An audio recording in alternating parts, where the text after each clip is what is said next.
Is that Jitendriya? Hare Krishna, Jitendriya Prabhu.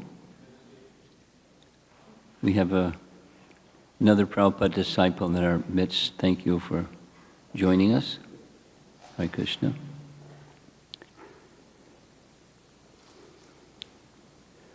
For those of you that are seated over here, if you can't see the screen, you can see the screen here.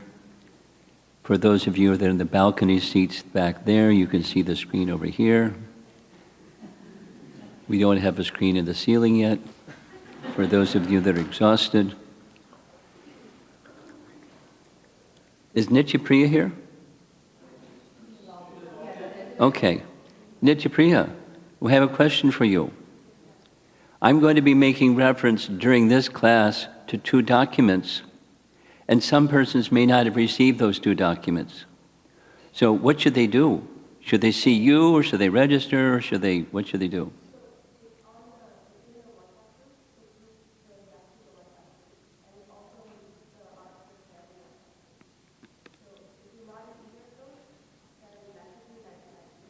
If they're not what?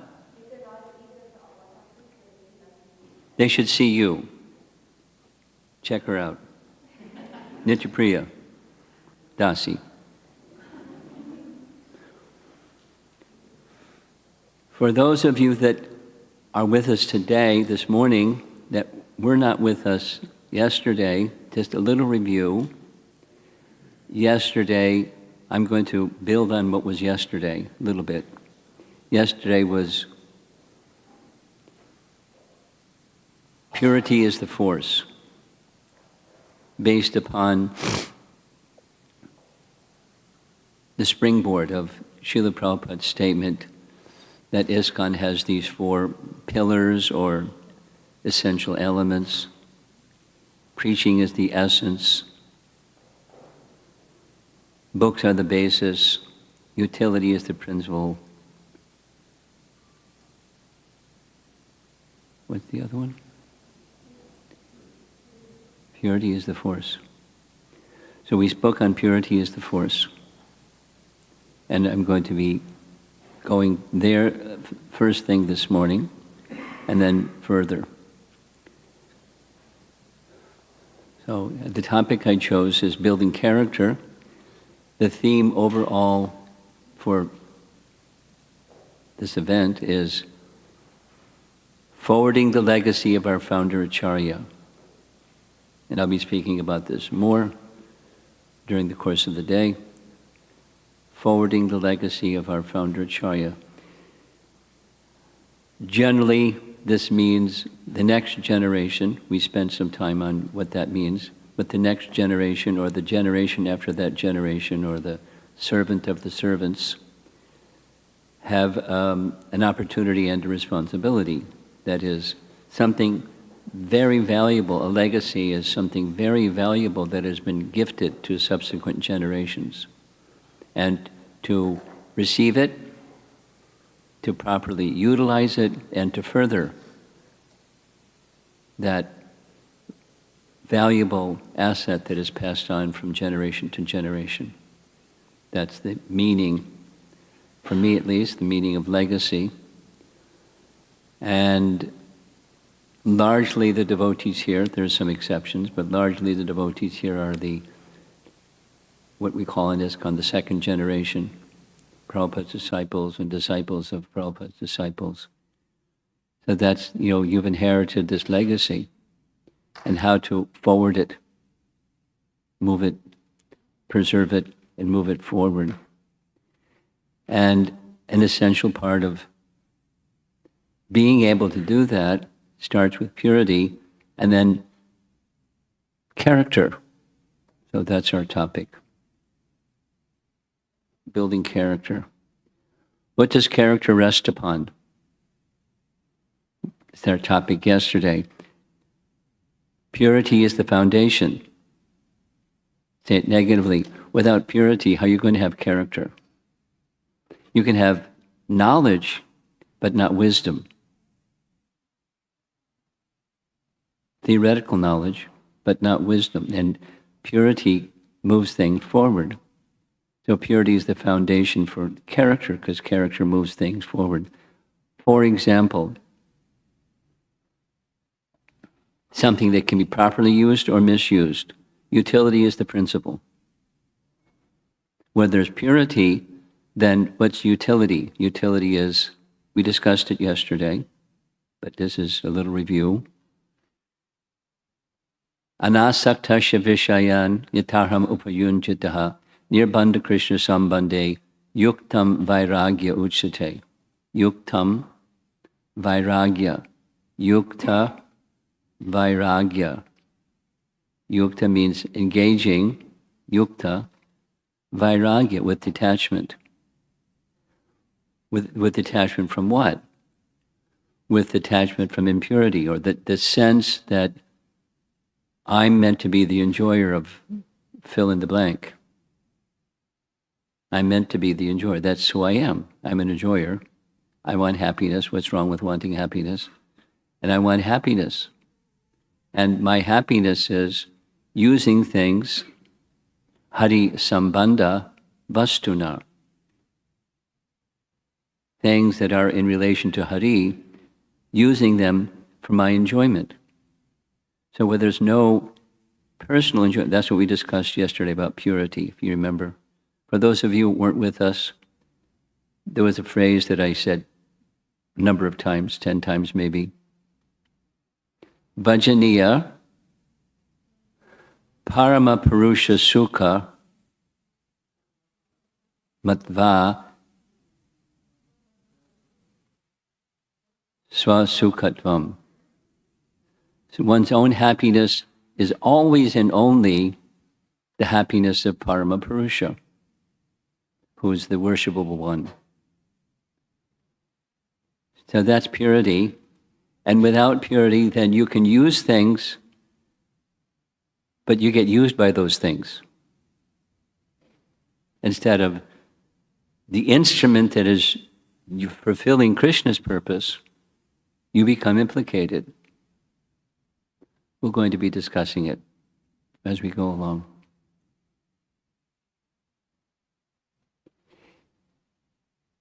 Even a Vedic follower can be engaging themselves with Vedic principles with the wrong purpose, without that purity.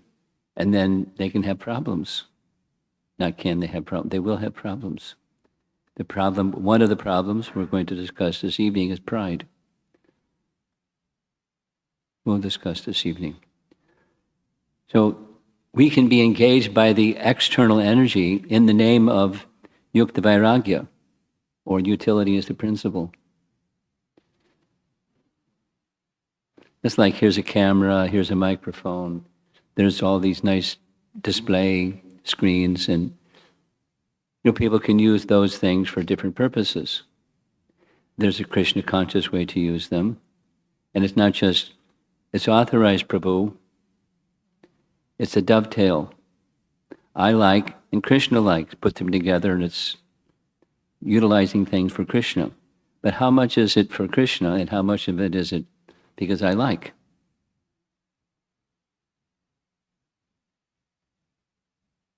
Even if it's mixed, not even if, commonly it's mixed, there's purification. There's purification, or there's the path of purity is even there's a mix. A word that Bhaktisiddhanta used is dovetail. I learned from Dinishta, who once upon a time she was a carpenter. Did you know that? So I don't know how. Anyway, it's also a carpentry term. Sometimes you've seen in cabinets or drawers or pieces of furniture, they have this system where there's teeth and there's teeth, they fit together, and it's called the dovetail, right? And sometimes the dovetail makes that combined piece of wood stronger than it's a solid piece of wood. It can be very strong, dovetail. So dovetail can also be very strong, and we can be the enjoyer where it's not really yukta vairagya, it's just yukta. with a little slice of vairagya. It's what I want. And that's common. So it's not like shame on you if that's your situation, because that's a place to begin. Dovetail is a place to begin. And one should always, that's this,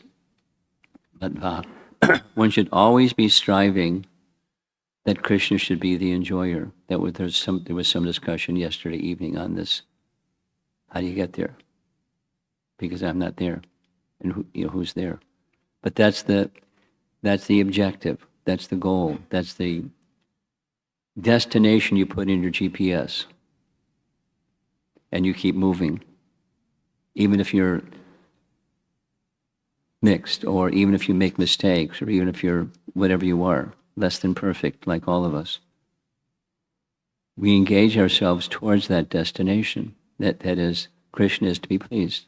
Isn't that the definition of bhakti?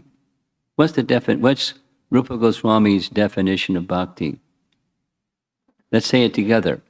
Anya vilashata shunyam jnana karma janavratam anukulyena krishnanu shilanam bhaktir uttama. Anukulyena krishnanu shilanam. That is, Krishna, shilanam. We accept those things. We make our choices purposefully. What's the purpose? Krishna should be pleased. That's it.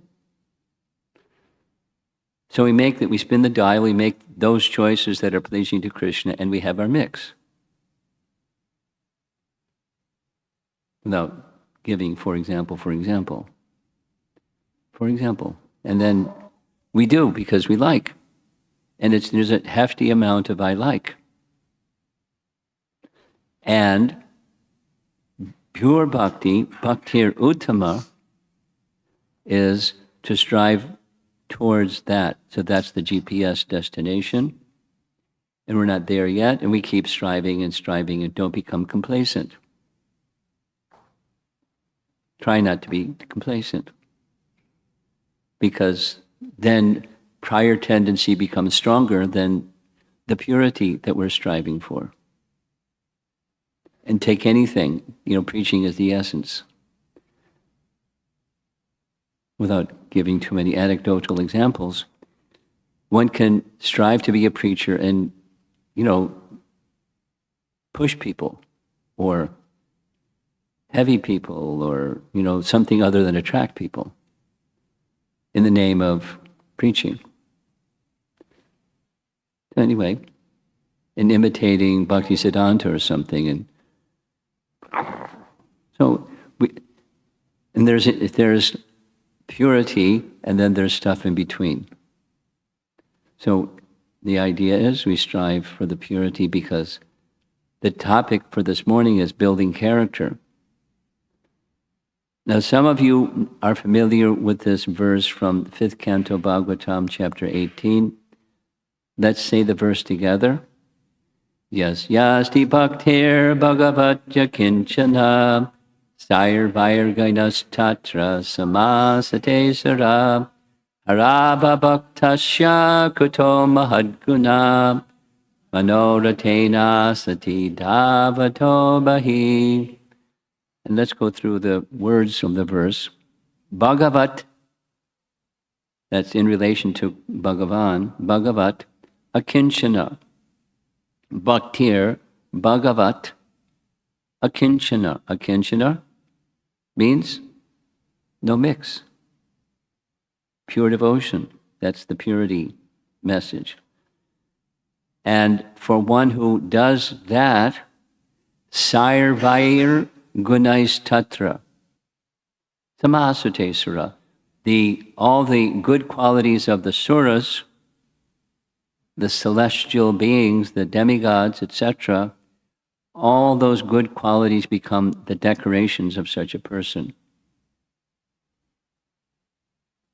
Now we're supposed to be such persons. Bhagavati Kinchana, supposing you're just content being in the mix, those good qualities won't be yours.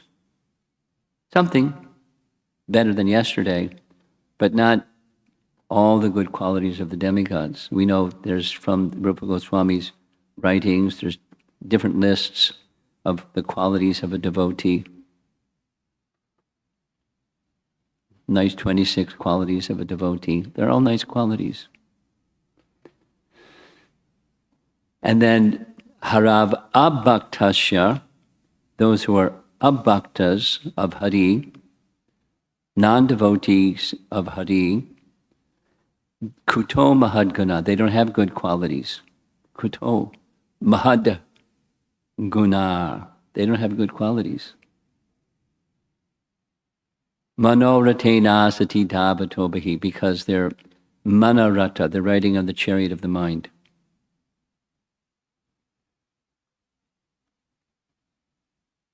Just anecdotal.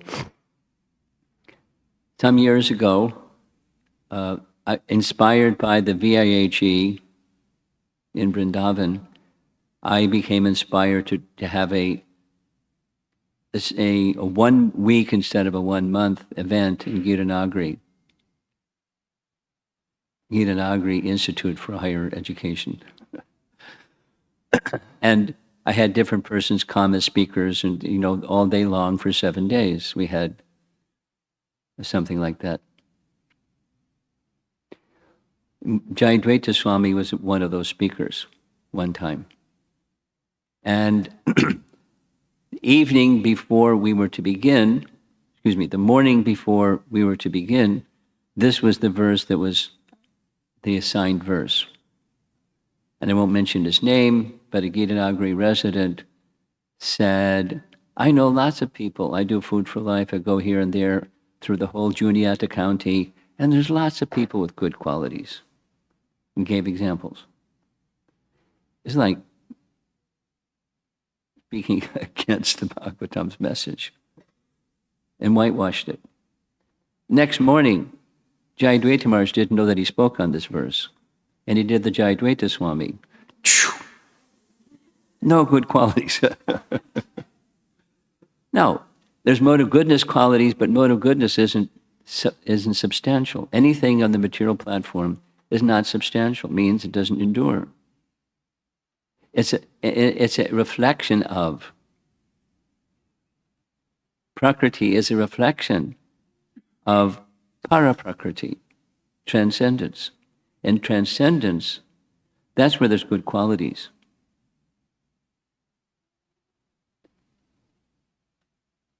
So I'm going to read just a section of the purport for this. It's the section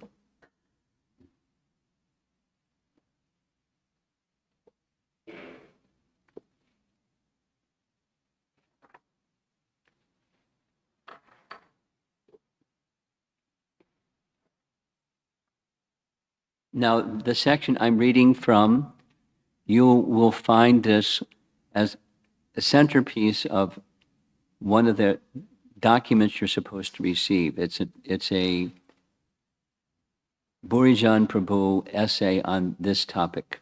That the translation reads, these qualities are automatically developed.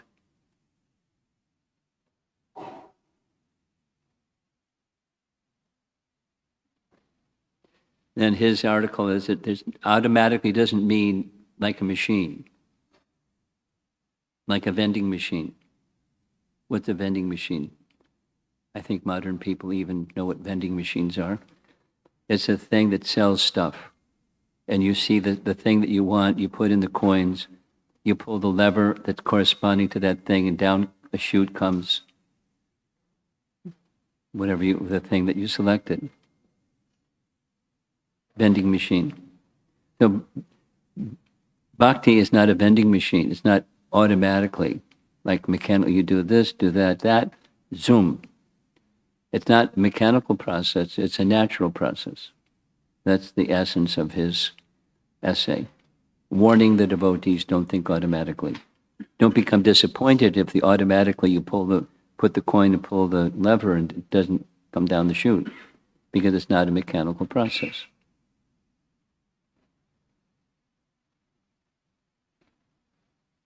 Supposing you want to overcome anger.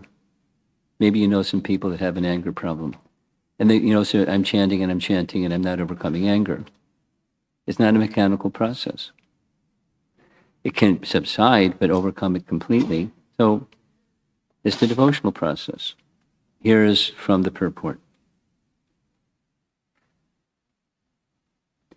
In Adi Lila of Chaitanya Charitamrita, chapter 8, there is a description of some of the qualities of devotees.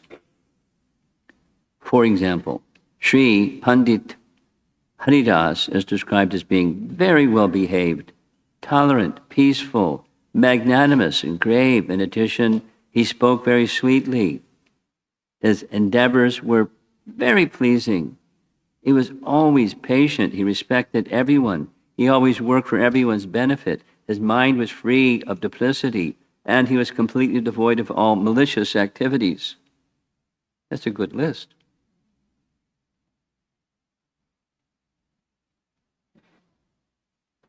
These are all originally qualities of Krishna. And when one becomes a devotee, they automatically become automatically means naturally become manifest. Sri Krishnadas Kaviraj, the author of Chaitanya Charitamrita, says that all good qualities become manifest in the body of a Vaishnava, and that only by the presence of these good qualities can one distinguish a Vaishnava from a non-Vaishnava. Krishnadas Kaviraj lists the following 26 good qualities of a Vaishnava, and that list is there at the end of the purport.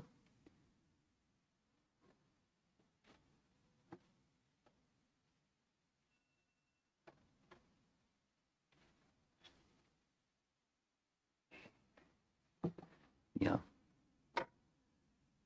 So good qualities, quote, automatically or naturally become manifest in the personality or the body or the life of a devotee. Naturally. Here's the previous verse to this verse, per translation. By association, sadhu sangha principle, by association with persons for whom the Supreme Personality of Godhead, Mukunda, is the all in all, one can hear of his powerful activities and soon come to understand them. The activities of Mukunda are so potent that simply by hearing them, one immediately associates with the Lord. For a person who constantly is very eagerly hears narrations of the Lord's powerful activities, the absolute truth, the personality of Godhead, in the form of sound vibrations, enters within the heart and cleanses it of all contamination. I mean, this is just restating something that's in the first canto, Donoti Shamalam Krishna.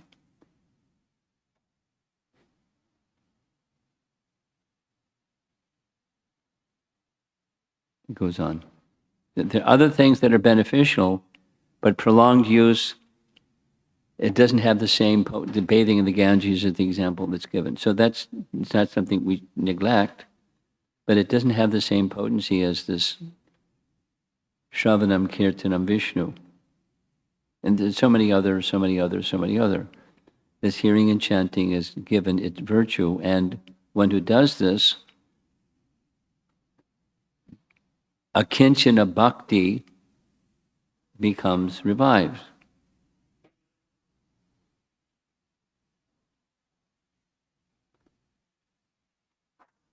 So there's this reference you see on the screen, our automatic process. That's something you should take a look at when you have the chance.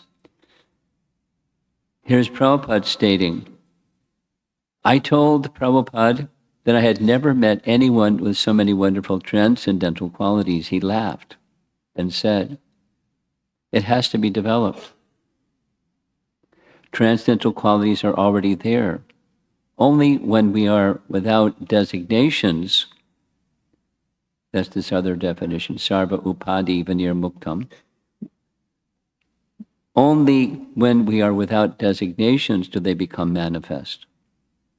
And then he makes an interesting reference, swayam evas paratyada, sevan mukhi hi jiva dao swayam evas paratyada. When we become prone to give service to Krishna, it becomes revealed. It means the qualities of an elevated Vaishnava. It is already there. Nothing is imported.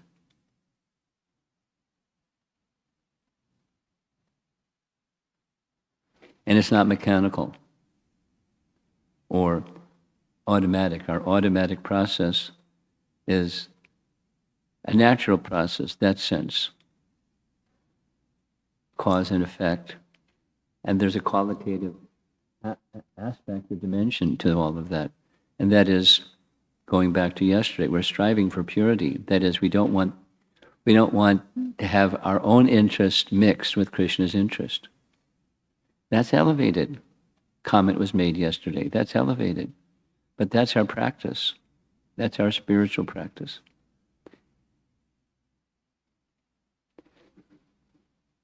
Here's a translation of that verse that Prabhupada is making reference to. It's from Rupa Goswami's Bhakti Rasamrita Sindhu. Only when one becomes spiritually saturated by transcendental service of the Lord are the transcendental name, form, qualities, and pastimes of the Lord revealed to him. Now, the verse that Prabhupada is referring to is speaking about the qualities of the Lord, and his name, form, qualities, and pastimes are revealed by one unto one who is engaged in the service of the Lord, beginning with the tongue, jiva dao. But Prabhupada is speaking about the qualities of the devotee. And the qualities of devotee are already there, they just have to be developed. So, question, let's just do the multiple choice.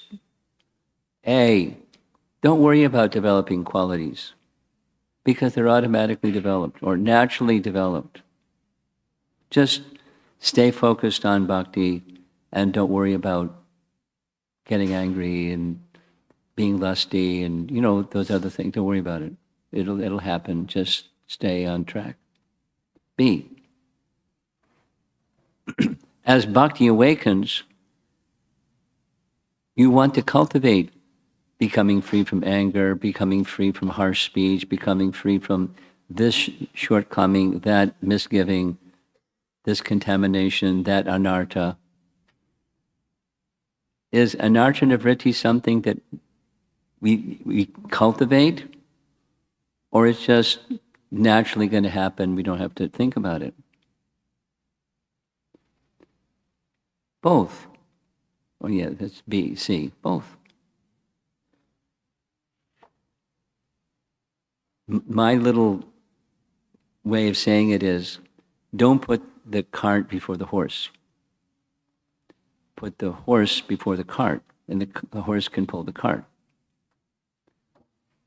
What does that mean? Bhajana Kriya is the force that pulls the cart. And what the force that pulls the Bhajana Kriya is sadhu sangha. And then in the association of sadhus, you do with sadhus what sadhus do for the purpose of pleasing the sadhus. That's service to the Vaishnavas. Just like when we have kirtan, for example. When we have kirtan, someone's singing and others are responding. And then sometimes others are singing and everyone's responding, including the kirtan singer. That's a common practice in kirtan activities, kirtan festivals. And then the main singer, featured singer, because it's service together. That's Sankirtan. So whether one is the singer or the responder, it's fine. Because both cases, the singer should be in a mood of service to the Vaishnavas, and the Vaishnava should be in a mood of service to the singer. And then it's very nice. And then purification becomes increased, and the happiness becomes increased. And Krishna's happiness becomes increased, because service to the Vaishnava is one of the 5 most potent activities. So everything that we do, when it's involving another person, which usually that's what life is that Krishna should be pleased by this interaction. This is the purity principle again.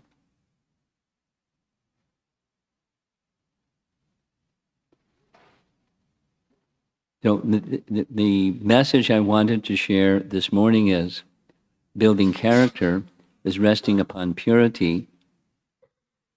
So we have to have both in our GPS, but the one is primary and the other is following the primary, or subservient to, or secondary to, or, as we heard yesterday, substratum is character, because it's pleasing to Krishna. We should want to not have harsh speech, but we should want to speak pleasingly, just like it was described the quality of Haridas Thakur, because it's pleasing to Krishna.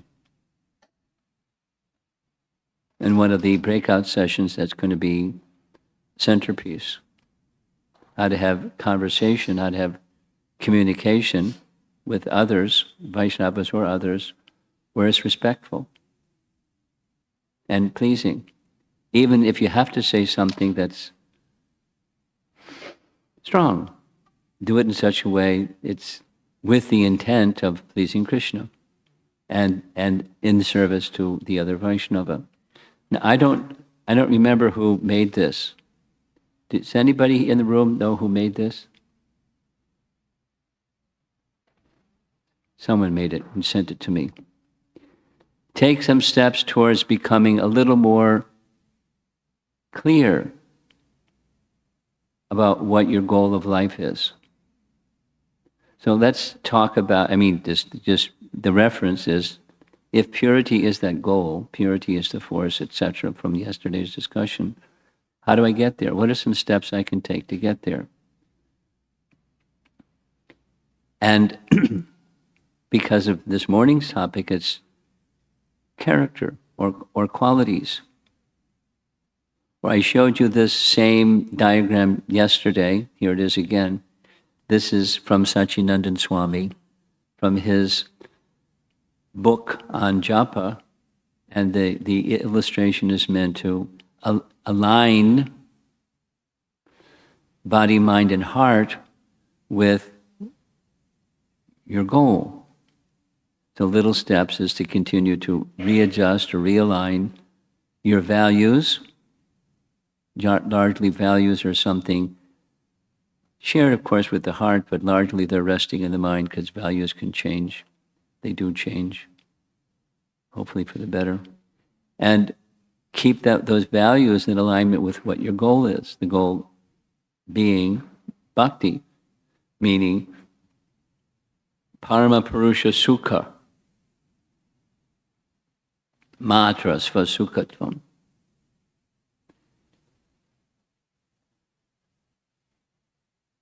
Now, what are the other documents that hopefully you've received, and if you haven't, you know what to do. You see Nityapriya and she'll help you out. Has to do with brahmanas, or second initiation.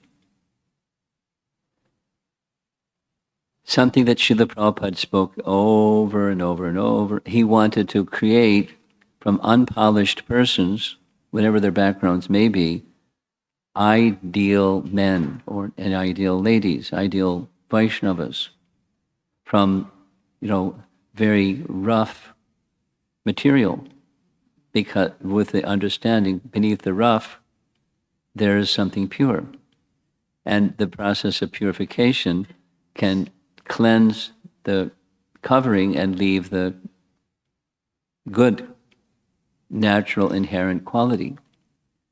And his emphasis was, it's missing in modern culture, there aren't brahmanas, and so people aren't properly guided, and therefore the leaders are not properly guided by qualified brahmanas, and the whole society, the followers of those leaders are going in the wrong direction, and they don't know it. And no one is there tapping on the shoulder saying, "Excuse me, you're headed for the ditch, sir. Please wake up. Jeev Jago." That's not going on. So what's the remedy?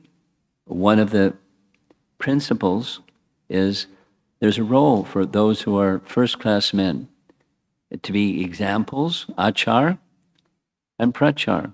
They show by example and they teach because they know what the scripture is and they're living it. So they're living perambulatory Bhagavad Gitas.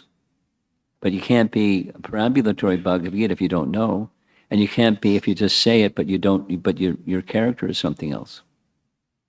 That's a problem. Does it go on? It goes on.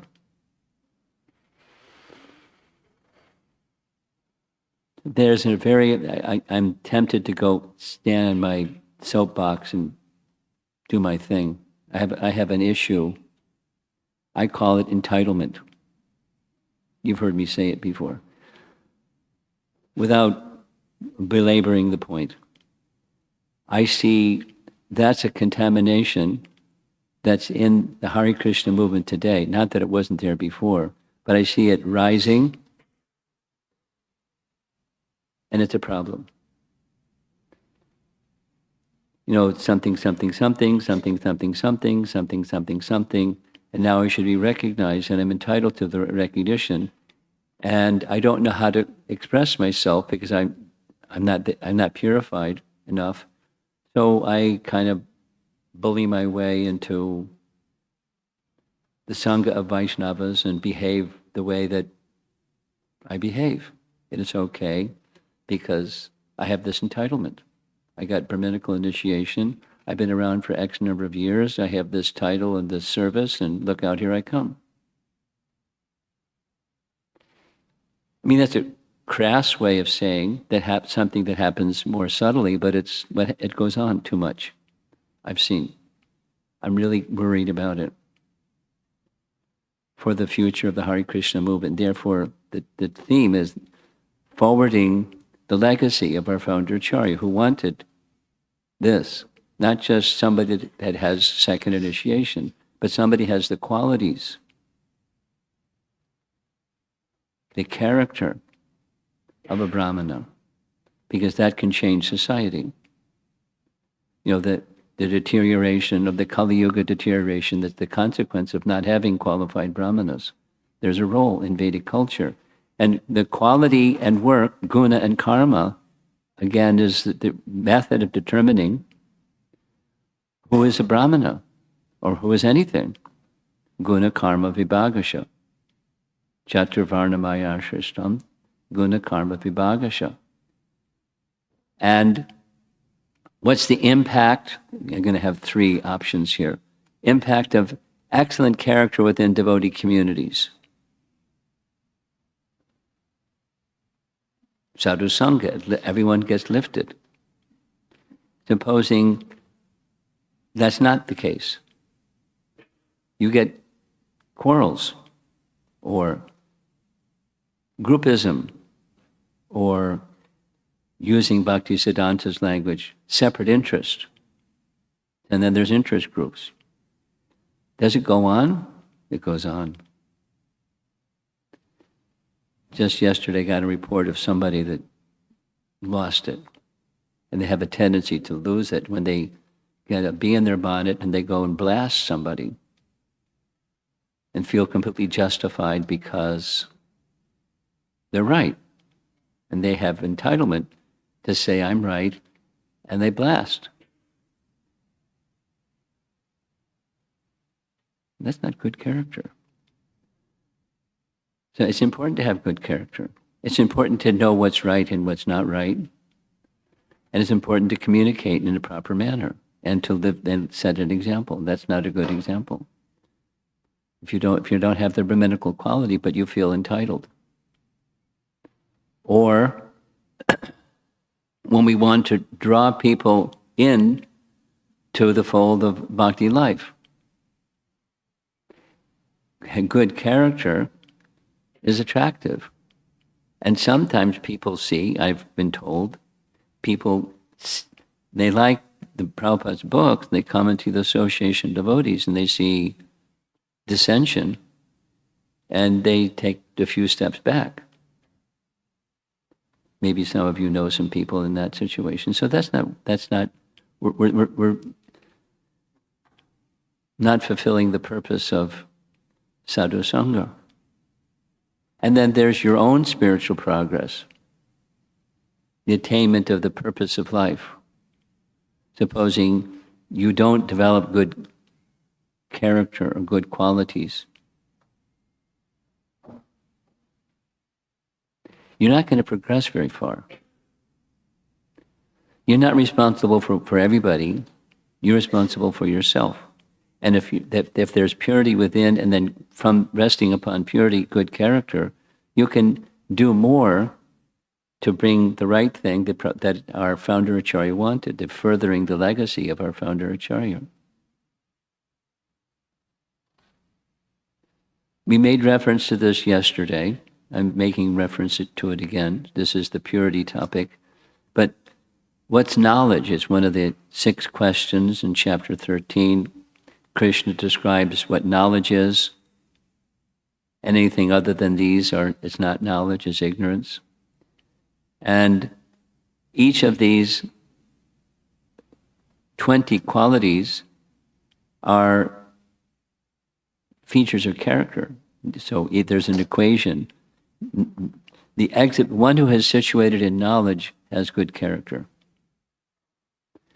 And anything where that good character is missing, that's ignorance. So supposing we have some knowledge but not good character, that's a lot of us. What to do? You'd go to the one thing that was yesterday's topic. Mai chananya yogena bhaktir avyabhicharini. That's what we do. We put that at the top. And how do we get there? Acharya upasana. And then there's the other 18. That's the horse that pulls the cart. Or that which is within that has to be cultivated based upon these first 2. I'm going to read something from the purport of an earlier chapter.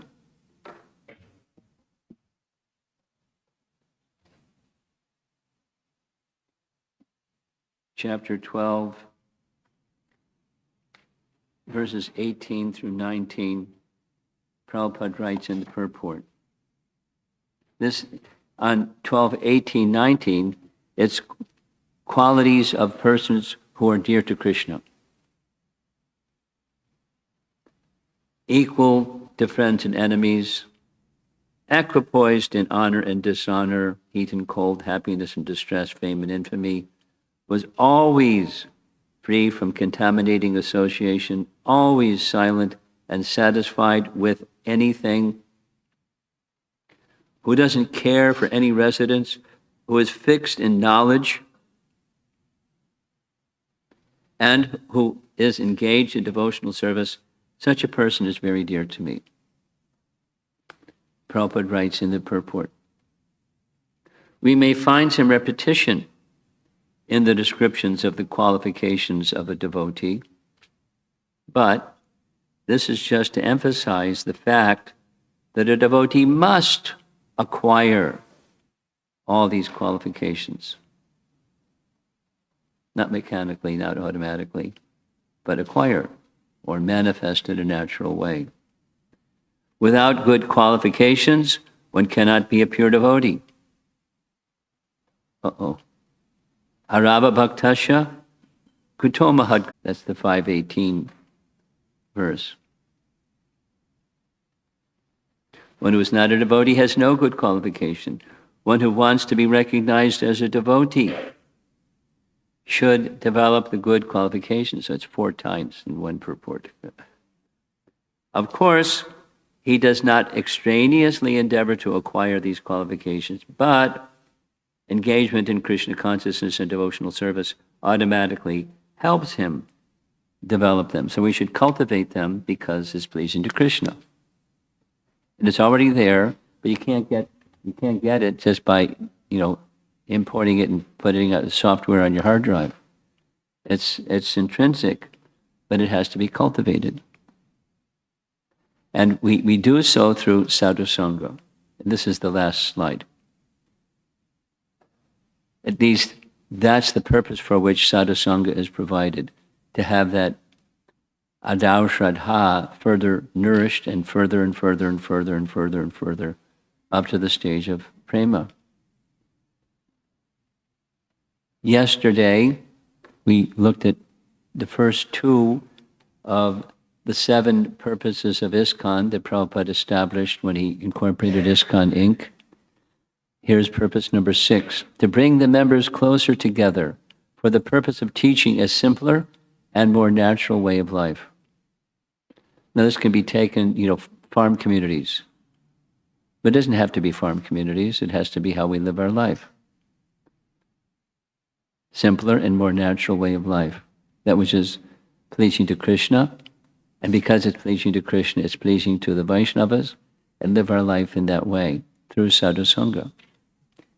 Bring the members. Of course, there's the first 2 is everybody, the universe, and then 6 is the members, those who adhere, take up life of devotion to Krishna. Come closer together. What's the purpose? Teaching a simpler and more natural way of life. Natural in the spiritual sense of natural. One could say mode of goodness, but in a spiritual sense of natural. That's what we're, to further the legacy of our founder Acharya, that's what we're meant to do.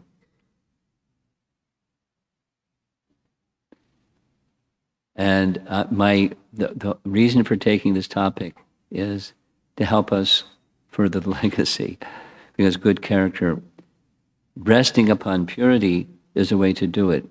Without purity, there won't be good character. Without good character, it's going to be a little bit chaotic, unnecessarily. It's not the fault of the teaching. It's the fault of the instrument. And as we discussed yesterday, we're dull instruments. That's okay. Become a sharp instrument. It's okay. Not shaking a finger and scolding you. It's just, we are who we are. We have our shortcomings. That's okay. Move towards being the sharpened instrument for the purpose of pleasing Krishna. That's purity. One more time. And Bhajaniya, Parama Purusha, Sukha, Matva, Swasukadvam. Desirelessness. I don't have any desire other than Krishna's happiness. We're not there, but that's bhakti.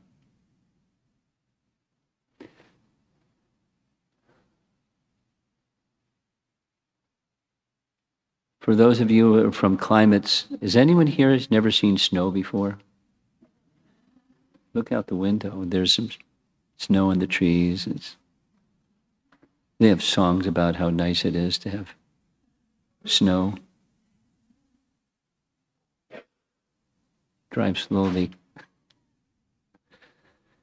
Okay, any discussion?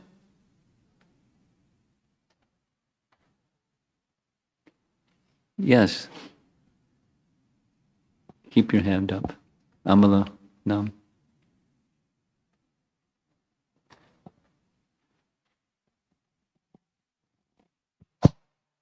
Hare Krishna, Guru Maharaj. Have you seen snow before? He's from Texas. Yes, Guru Maharaj. Oh, okay. In the purport to 5:18:12 that we looked at, Yes. there is a sentence, only by the presence of these good qualities can one distinguish a Vaishnava from a non-Vaishnava. Yeah. And in the Bhagavad Gita purport also, it Srila Prabhupada says, if one wants to be recognized as a devotee, one should develop these good qualities. My question is, I at least am not qualified to recognize a genuine good quality from something which could be superficial. So could you speak a little bit more about, because unless we are pure, we can't tell who is pure. And the purer we get, the more humble we are supposed to be, like Yudhishthir Maharaj. So we see everyone as perfect qualities. So should we get into the business of trying to distinguish or not? I mean, I'm thinking not. You have to know what's what. If you're not able to discern what's what, humble doesn't mean you lose discernment. Humble means you're calling upon mercy greater than the one who's lacking in humility. And one who gets the mercy because they're eager for the mercy, they certainly can distinguish what's what. Now, to make it your business of finger pointing, that's not a good idea. But discerning is okay. Now, what do you do with that discernment? If you're humble, you especially if you're a madhyama, what do? 1, 2, 3, 4. You worship the Supreme Lord. You look up to the superiors. You make friends with the devotees. And you then have relationships of kindness to those who are not yet devotees, the innocent. And you avoid the atheists. 4. And then within the devotees, there's this saying in not so much in ISKCON, but I was told at least it's within the Gaudiya line. Amongst the devotees, there's Uttamas, and then there's Madhyamas, and there's Kanishtas. And then there's Uttama, and then there's Uttama Madhyama, and there's Madhyama Madhyamas, and Madhyama Kanishtas, and Kanishtas. There's gradations. And so seeing gradation, it's not being snotty or looking down your nose. Making distinctions is fine. And then you relate accordingly, because then you can be guided by what's the proper way of respecting. Respect goes to everyone.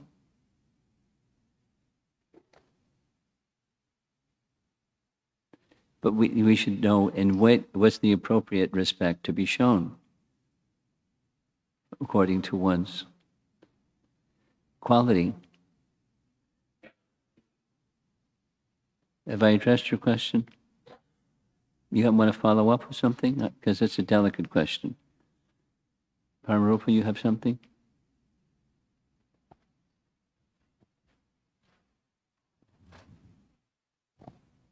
Hare Krishna, Guru Maharaj.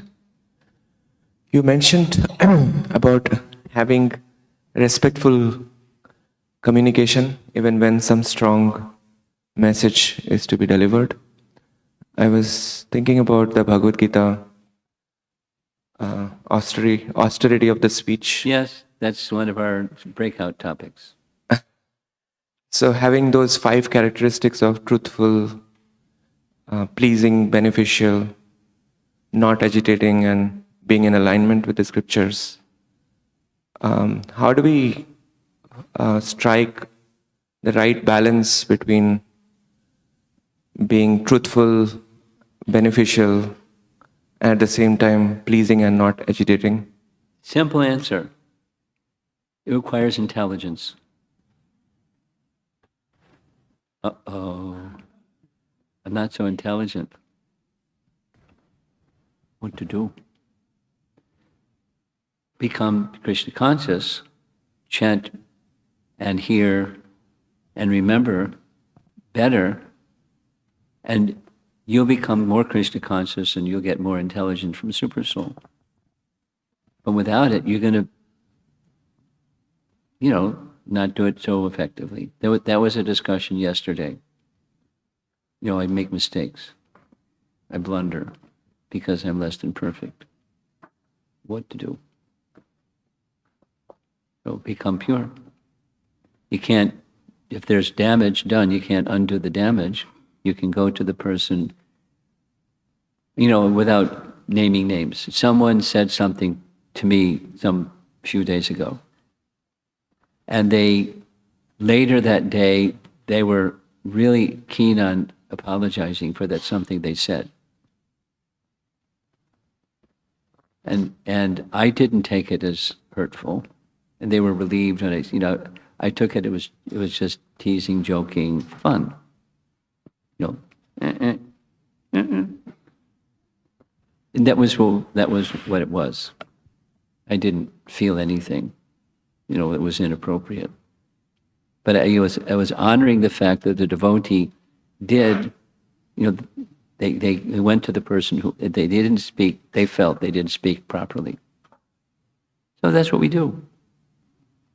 If you have character, that's what you do.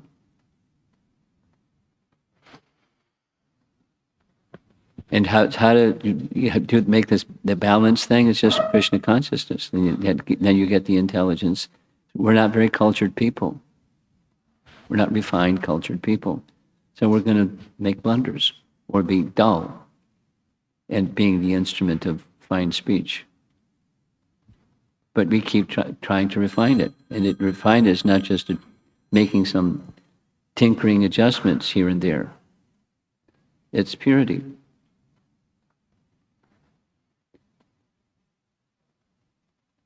Someone else.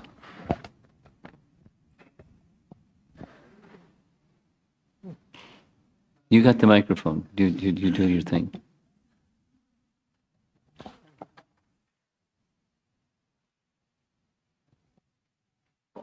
Thank you, Hare Krishna Guru Maharaj. I want to share two thoughts.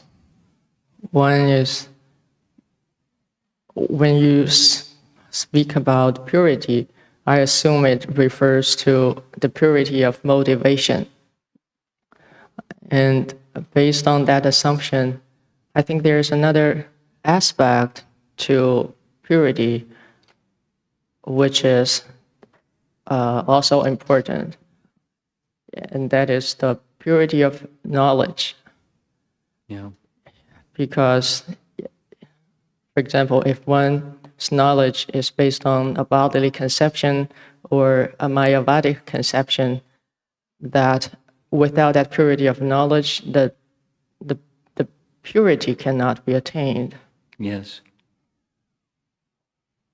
And the other thing I want to share is, I think in terms of building character, it's not just like character for character itself, because even if one person has an unlimited number of good character, but he is unable to hire even a single person to work on his behalf, and that would be a tragedy.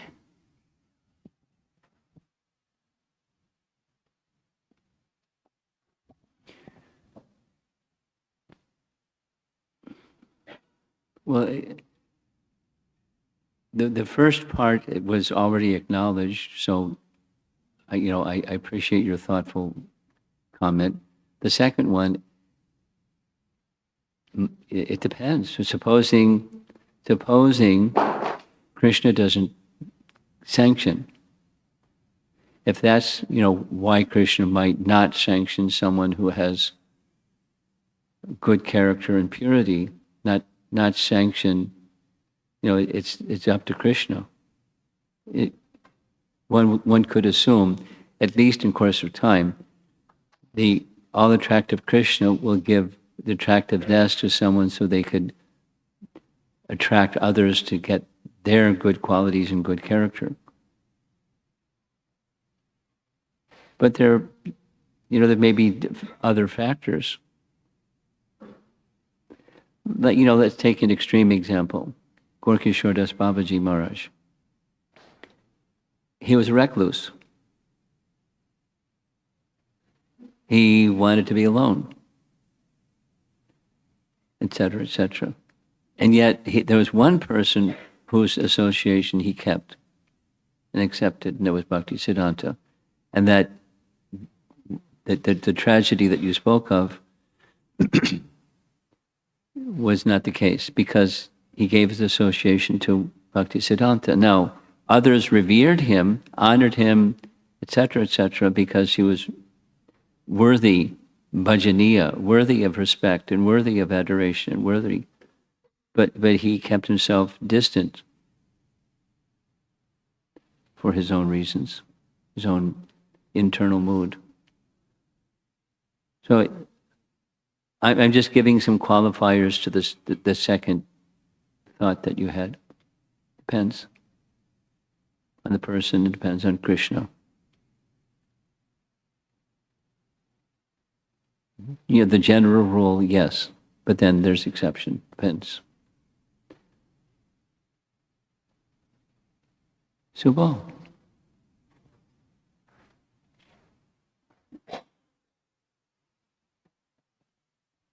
Thank you, Guru Maharaj. The message that you're giving is of endeavoring for purity. And one of the things that always intrigued me is Prabhupada's use in his quote of purity, utility, you know, the use of these words of basis, principle, you know, all those comparisons like that, and how interconnected they are, all these four elements, Yes. to be able to achieve the goal of purity. And specifically, I always wonder this, you know, the significance of Prabhupada's using the words of, you know, books are the basis. I mean, we can analyze it this way and that way. I wanted to ask you, how do you relate to, you know, Prabhupada's usage of these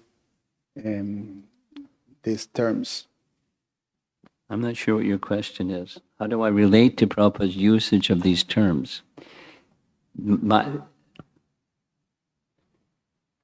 One of the comments on Nandimukhi's comment is, books are the basis, is, yes, there must be proper knowledge, not just intention. Good intention, misdirected, can make a mess.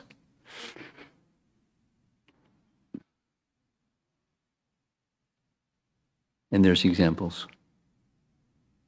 So back to your question.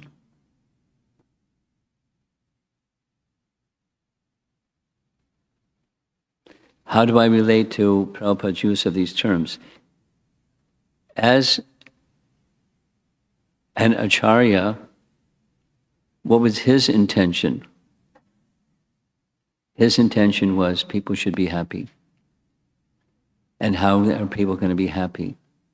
By knowing who they are instead of not knowing who they are, and being an illusion, seeking happiness in some illusory way, which will not result in happiness and will result in something other. So he wanted people to be happy, and his use of terms is to help people come to Krishna consciousness, because that's the platform of happiness. You know, transcendental, enduring, sustainable, genuine happiness. So his use of language is towards that end. Yeah, if I've understood your question, how do I perceive Prabhupada's use of these terms? It's to help his audience revive their Krishna consciousness. That's how he used language. Does that address your question? I was thinking more, you know, it's like a sutra, so you unfold meanings when you talk about, you know, you explain very nicely. Actually, I was very satisfied when you explain utility as a principle and, you know, connected to yukta vairagya. And then when it comes to preaching as the essence, I mean, you can unfold so much meaning for that in That's right. what it means for us Yes. as devotees. You know? Yes. My answer is the same. His intention, his function, his existence was the mission that was given to him by his spiritual master. And the mission was people should be happy. People should know who is Krishna through the mercy of Chaitanya Mahaprabhu, with faith in the chanting of the holy name. So he did what he did for that, to fulfill that mandate, with all the Shakti that was invested in him to do that, tirelessly. Matva.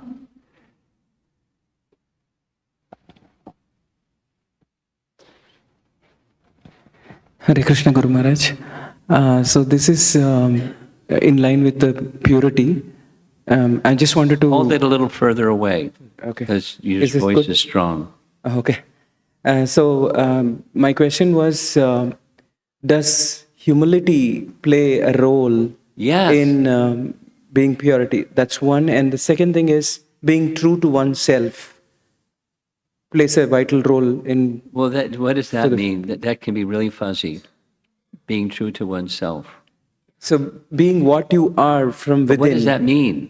I'm interrupting, sorry. Yeah, sure. But generally speaking, we have a misconception of who we are and what we are.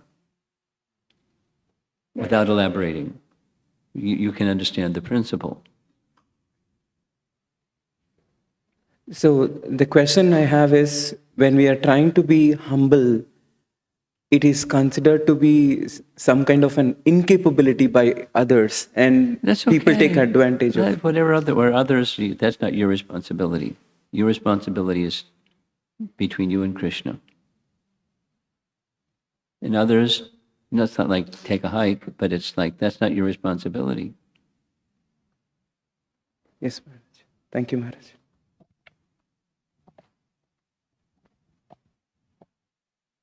Hare Krishna Maharaj.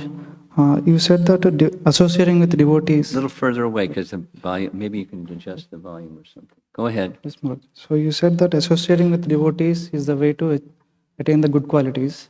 But at the same time, without having the good qualities, while associating with devotees, we may perform a lot of offenses to them. But devotees, being devotees, they may not take it seriously or offensive, but Krishna takes it seriously. So we're kind of stuck in there because we don't make any progress. At the same time, No, our don't, goal is don't get spin your wheels. Don't do that. Krishna knows you're following what Krishna says to do. He knows your shortcomings. He knows that you're going to mess because of your shortcomings. So you try to avoid the shortcomings and be in the mood of service. Because that's the instruction of Krishna. Now, supposing I'm intermittent, service, enjoy, in a mix, sometimes both. Krishna knows the mood of service unto the servants of those who are dear to Krishna, that's going to purify. So stay in that humble mode of service. Even you have shortcomings and even you mess, you become purified. Kshipram bhavati dharmatma. You know the verse? Bhagavad Gita, chapter 9. Look it up. Krishna, he does the course correction. Keep your GPS fixed, Krishna will keep you on course. Supposing you're following the GPS and you missed a turn. What happens? The GPS will get you back on course, isn't it? So it's not like Krishna is a GPS system, but he's kind to you, even you mess. And he'll help you. That's trusting Krishna and the process of attaining him. Even you're less than perfect, to say the least. All of us. So now we don't become complacent and think Krishna is a good janitor, he can clean up my messes. We don't think like that. But he's kind. And from within, he'll help us. What do you think? Is that all right?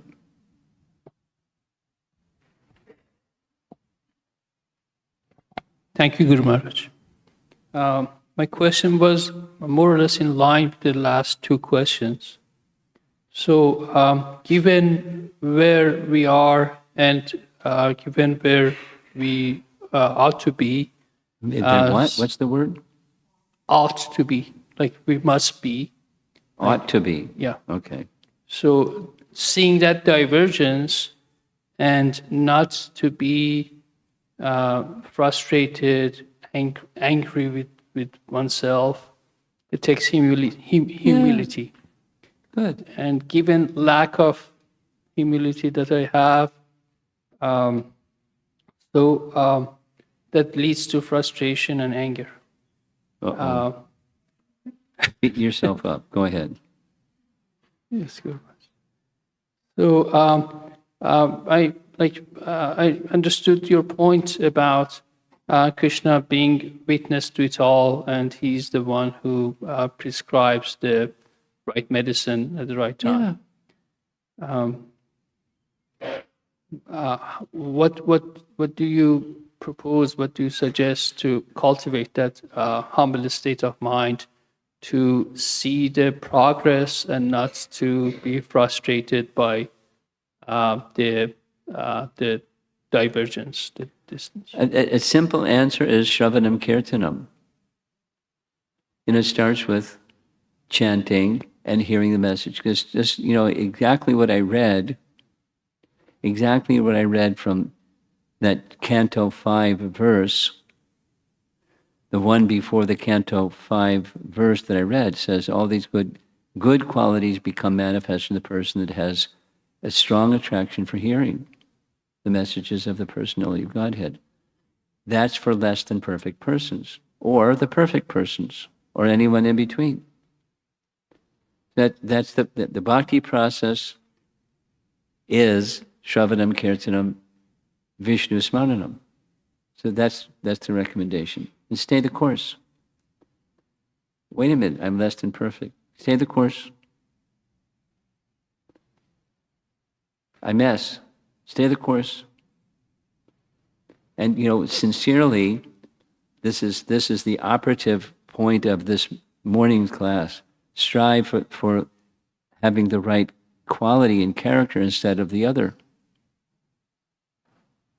Strive for purity, and then the good qualities will be manifest in you. Yasyasti bhaktir bhagavatya kinchana.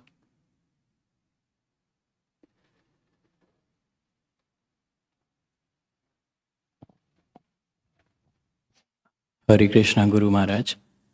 My question is regarding purity.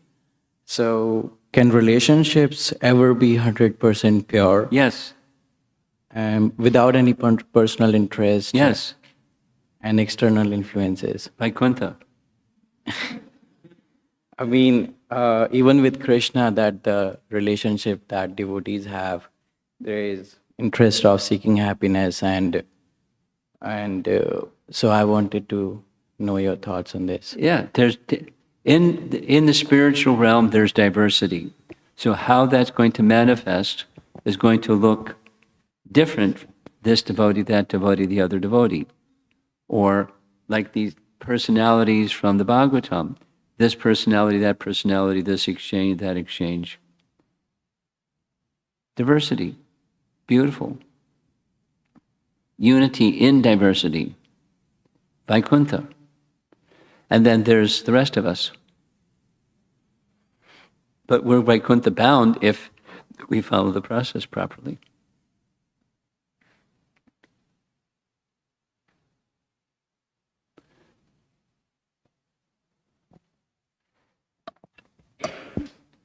Hare Krishna Maharaj.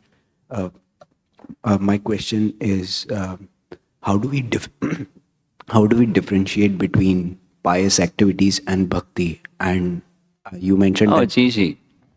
Who's at the center? sorry, It's easy. Who's at the center? Krishna. Well, if you're pious, it's not Krishna.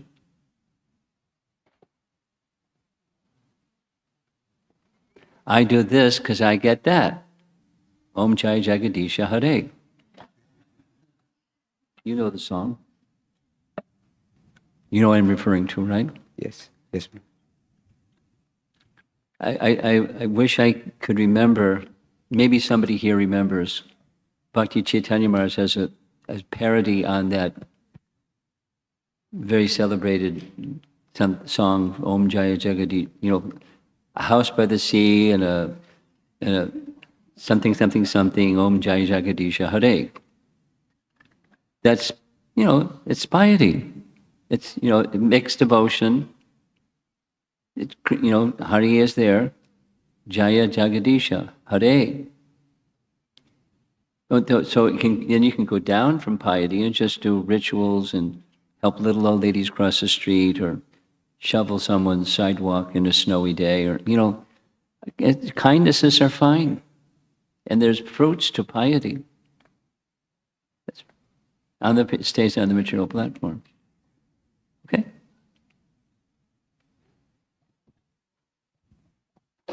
Hare Krishna, Guru Maharaj. I appreciate your concern about Srila Prabhupada's movement, about as a third person, when I observe somebody I always look up to, having some kind of behavior that I don't expect. Having some kind of a what? Like behavior, or like the example you gave, like blasting on somebody, and It happens. Not, some persons more, some persons less, but it happens. yes. Now? So I try to console my mind, saying that at least they are serving Prabhupada in that way, in their intention is pure, and they have at least taken shelter of Krishna, and Yeah. and I try to keep that respect in my mind, but Very I wanted good. to get Thank some. you. Now? Wanted to get some, I'm like, waiting how for the should but. I process? But Yeah, but still want to interact with that devotee and serve with them, and I just wanted to get some. in my answer to something like 3 things.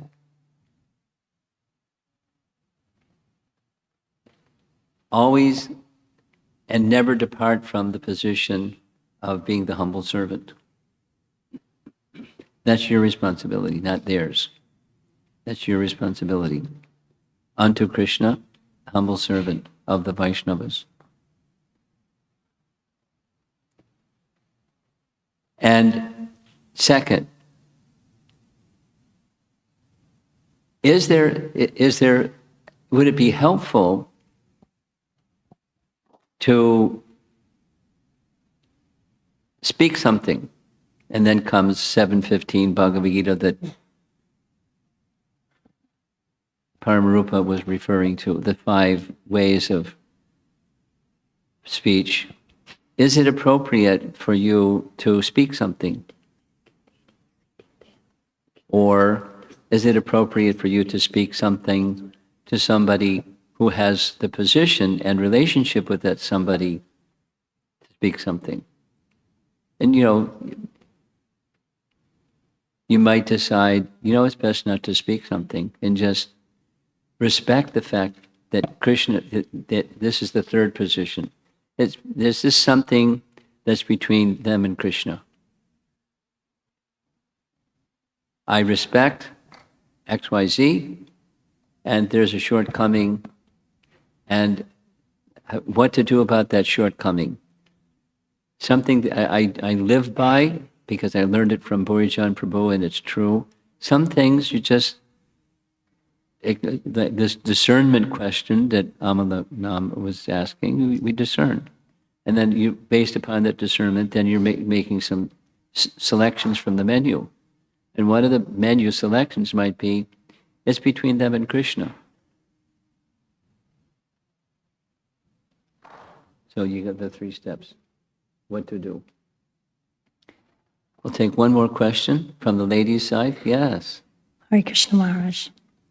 Thank you for the great class. And kind of on this topic of the qualities on the material platform, good qualities. And you were referencing 2 very different classes on that Same verse, yeah. Yeah, and it's pretty clear that these good qualities on the material platform, they're not substantial because they're not aligned with Krishna. Yeah. But they do seem to be helpful in a stepping stone Oh, to yeah. developing spiritual Oh, life. yeah. Oh, yeah. Mode of goodness is good. And accessing transcendence is easier through the mode of goodness than through the other modes. Or supposing somebody's in the other modes, they may have to be elevated to goodness before they can do the next.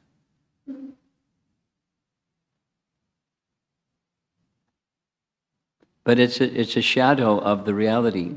It's not reality. The discernment from your side or our side is minus bhakti is insubstantial. So now your point is that's okay, I accept that. But what about, will it help one come to the substantial, to the permanent? Yes. But it's not in and of itself substantial. And that's the discerning part. I mean, here's a little twist to the verse. Samasate sura. Suras are demigods. They're in the mode of goodness, but they're mixed. They have a reflection of the reality within them. But they're also devotees. And so are the qualities, without, Indra, we'll mention Indra this evening. He had pride. Sometimes less, sometimes more. And because of pride, he did bad things.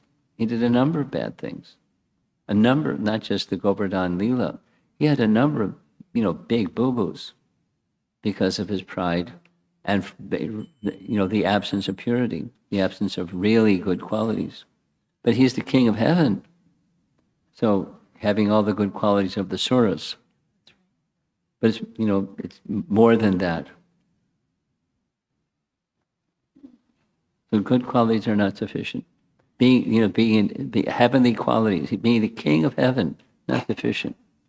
Yeah, I guess I was also thinking in, programs where the people are asking questions and you're guiding new people. It seems like a lot of times you're guiding them to make choices Yes. in the mode of goodness. And it's like, but you're linking it with Gita and teachings, but it's, is that, I don't know, that's what, we just had a New Year's program. And a lot of the talk is choices in mode of goodness. My advice to you is don't sugarcoat it. Yeah. Be honest. Yeah. You don't have to be confrontational. But, laced with the mode of goodness is transcendence. So then it's not really, the message is not, come to the mode of goodness, please. I mean, one of the points I've been listening to Prabhupada's conversations, and one of the points that he makes over and over and over and over and over is, thou shalt not kill. But it's not just killing as opposed to being a himsa, being a Buddhist. It's following the instructions in principle. And what's the principle of not killing? What's the principle? Ahimsa is one of those 20 qualities listed in items of knowledge. But that's still on the mode of goodness platform. It's a quality that's on the mode of goodness platform. But when it comes to transcendence, then it's... So, what's the purpose of saying that, thou shalt not kill? And why are the Christians... It's not like to slam Christians. It's the principle that real theism is you follow instructions, whatever they are.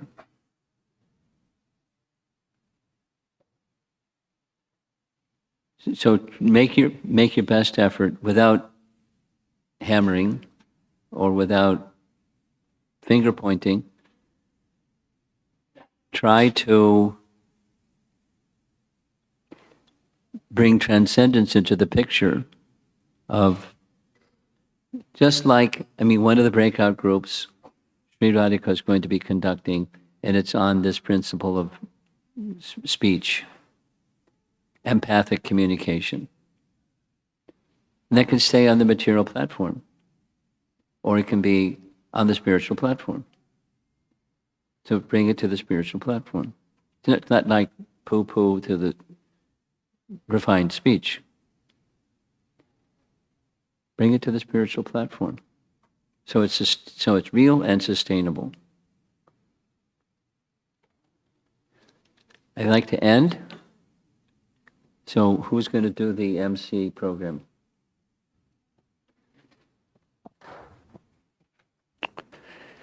Hare Krishna, everyone. For those who are joining us this morning, welcome to ISKCON Naperville for a very sweet weekend celebrating and honoring His Holiness Romapada Maharaj's Vyasa Puja. Hopefully those who were here last night, that you got some good rest and were able to find some parking. As far as parking goes, we have obviously parking lot at the temple facility, but you're also allowed to park. Which way is it? That way. Yeah. There's a dentist's office, and there's parking spots around that dentist's office, and of course you can park at some street parking as well. Not on the main road, McDowell Road, you can't do that, but in subdivisions you can. So first things first, Chintamani Mataji, you want to raise your hand? So she's taking care of the decorations, and she needs 6 volunteers who will have their breakfast prasadam packed for them, ready to go, so they don't have to stand in line. Can you kindly, sorry? Huh? Prabhus, 6 Prabhus, 6 gentlemen. Anyone would like to volunteer? We're looking for 6. You don't have to raise your hand, you can see her. And one note for those who have young children: if you have any child 12 and under, they need to be watched in the temple. They need to be under some kind of adult supervision and cannot be left running around. The 3rd floor is blocked to access to any adult or child, so kindly do not use the 3rd floor of the building. Breakfast will be on the 1st floor, which we're heading down now. The bathrooms also on the 1st floor, if you've not seen them yet. And we're going to begin the festivities here at 10 a.m. So the actual Vyasa Puja ceremony begins here in the temple room at 10 a.m. So kindly complete your breakfast in time and come back here. One last thing, who in this group here has not signed up for breakout groups but would like to do so and you just don't know how, between the times of 4 p.m. and 6 p.m. today? Anyone not know how to do it but would like to?